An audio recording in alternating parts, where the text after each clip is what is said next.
আসসালামু আলাইকুম, welcome to my new blog Trishna's blog. আবারও একটা নতুন ব্লগ নিয়ে আপনাদের সামনে আমি তৃষ্ণা হাজির হয়েছি। যদিও আমি নতুন, তারপরেও সকল আপুদের দেখে আবার অনুপ্রাণিত হলাম কিছু করার জন্য।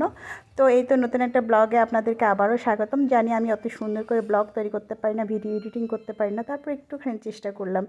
তো সকাল সকাল চলে এসেছি লাউয়ের গাছের নিচে। এই তো আমার লাউ শাকের অবস্থা। তো আমার ছেলে রাত্রে বলেছিল আম্মু লাউ শাকের ডাঁটা দিয়ে ঝোল খাবে। তো মাশাআল্লাহ লাউয়ের গাছটা আমার অনেক বড় হয়েছে, সে কথাও মনে পড়তে আমিও চলে আসলাম। যে দুটো তিনটে ডাল ছিল, লাল তো ঠিক শাক, সবুজ তখনই শাক। পাশে রাস্তা দিয়ে চাচা যাচ্ছে, আর আর আমার কি বাসটা শাক? কিন্তু একদম রাস্তার সাথে। তো পালং চাচা শাক নিয়ে বলতেছে আসছেন।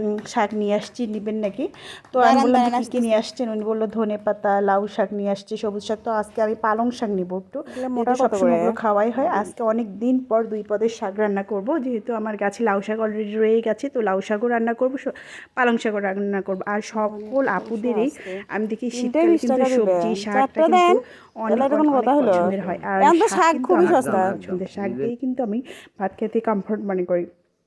তো এখানে আমার এই তো ছেলে, ও এখনও ঘুম থেকে ওঠেনি, ওকে তাড়া দিচ্ছি। তো ও বলতেছে আম্মু একটু দেরিতে উঠবো, যেহেতু আমার এই যে ননদের ছেলে ভাসুরের মেয়ে ও ঢাকা থেকে এসেছে। তো এই টাইমটা ডিসেম্বর মাস, ছুটি বন্ধের সময় আর স্কুল বন্ধের সময় এনজয় করবে, আর এটাই স্বাভাবিক। তো আমি ওকে কোনো প্যারা দিচ্ছি না, চাপ দিচ্ছি না। ও শুয়ে আছে, ওদের সঙ্গে এনজয় করতেছে। কেননা কয়েকদিন পর আবার ক্লাস শুরু হবে, পরীক্ষা। তো ও সময়ই পাবে না এনজয় করার। বাচ্চাদেরকে কিন্তু একটু বিনোদনের ব্যবস্থাও করে দিতে হয়। আর এই তো প্রতিদিনের মতো রুটিন, আমি এগুলোকে এই যে খাবার দিতে চলে আসলাম, কারণ আমি কাজ করব, এদের ঘরটাকেও একটু পরিষ্কার করে দিতে হবে। আজকে অনেক কাজের ব্যস্ততা, তাই ভাবতেছি কাজ শুরু করার আগে মুরগির বাচ্চাগুলোকে একটু খাবার দিয়ে নিই। আর আমার কিন্তু এগুলো পালতে বেশ ভালো লাগে, আর আমার কিন্তু গ্রামীণ কাজকর্ম, গৃহস্থলী কাজকর্ম করতে বেশ ভালো লাগে। আসলে আমি কারোর সঙ্গে অবসর টাইম পাস করতে পছন্দ করি না, কোনো না কোনো কাজের মধ্যে নিজেকে সবসময় জড়িয়ে রাখতেই পছন্দ করি। তো এই তো ছেলেকে বলেছিলাম যে কী খাবে, তো ছেলে বললো শিং মাছ খাবে।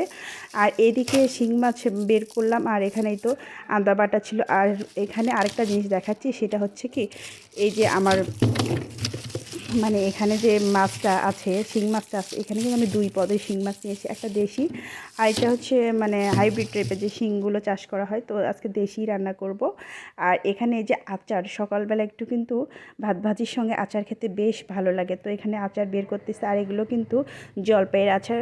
তো এই বয়ামগুলো আমি কিনেছিলাম, তো পুরো মনে করেছিলাম যেহেতু কাচের বয়াম নেই, এগুলোতেই রেখে দিই। তো আলহামদুলিল্লাহ কাচের বয়ামের মতোই কিন্তু সার্ভিস দিচ্ছে এই বয়ামগুলো। আর আমার বয়ামগুলো কিন্তু প্রথমে মানে কেমন মনে হয়েছিল, কিন্তু দেখলাম না বেশ মজবুত। তো বাতাস ঢুকতেছে না, তাই গন্ধ হওয়ার আচারের কোনো সম্ভাবনা নেই। আর এখানে এই যে পালং শাক অলরেডি নিয়ে ফেলেছি, আর দেখতেছিলাম যে কতটুকু পালং শাক আছে। এখানে ফুলকপিটা সবজি হিসেবে ব্যবহার করব। এখানে নিয়েছি শিং মাছ, আর এই মাছগুলো হচ্ছে কিন্তু আমার পুকুর থেকে নিয়ে এসেছে আমার ভাই গতকাল রাত্রে। তো এই যেখানে পুঁটি কাপ মাছ আসছে, তো এখানে পুকুর থেকে ও রাত্রেবেলা এসেছে, ও নিয়ে এসেছে, কাটা হয়নি, ওভাবে রেখে দিয়েছিলাম। এখানে এই যে মরিচ বেছে নিয়েছে, আমি কিন্তু মরিচ সবসময় বেশি হলে ফ্রিজে সিদ্ধ করে রেখে দিই। সকাল সকাল এই তো চার পানি উঠাই দিয়েছি চুলা ইন্ডাকশনে। তো আমি সবসময় ইন্ডাকশনেই চা ব্যবহার করি, আর ইন্ডাকশনে চা রান্না করি। তো এই তো লিকার দিয়ে দিলাম, যেহেতু অনেকটা দেরি হয়ে গেছে চা খেতে আজকে আমাদের সবারই। তো তোহা বাবু তো এখনও ঘুম থেকে ওঠেনি। এই তো আমি চাটা হয়ে গেলেই তোহা বাবুকে ডাক দিয়ে দেবো, কেননা তোহা বাবু বলে দিয়েছে চা হওয়ার পরেই তাকে ডাকিয়ে দিতে। তো এই জন্য আমি চা রেডি করে নিয়েছি। এই তো আমি কিন্তু গুঁড়া দুধ ব্যবহার করি, আগে আমার গরুর দুধ ছিল। তো গরু বিক্রি করার পর দুধটা শেষ হয়ে গেছে, এই জন্য আমি প্যাকেট দুধ ইউজ করি। তো আমি প্যাকেট দুধ ইউজ করতেছি চা খাওয়ার জন্য। আর ম্যাক্সিমাম আপুরাই কিন্তু যারা গরুর ছাড়া, এরা কিন্তু প্যাকেট দুধই ব্যবহার করে, কারণ সচরাচর কিন্তু গরুর দুধটা পাওয়া যায় না।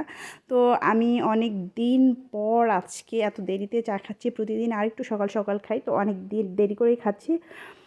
তো চা খাবো, চা খাওয়ার পর আরেকটা জিনিস আপনাদেরকে দেখাচ্ছি, সেটা হচ্ছে কিন্তু এই কাভারগুলো। যদিও আমি আসলে ভিডিওতে আরেকটা ফুল ভিডিওতে দেখাবো এই কাভারগুলো, চেয়ারের কাভারগুলো আমি নিয়েছি তুর্কি সোফা কাভার থেকে। তো আসলে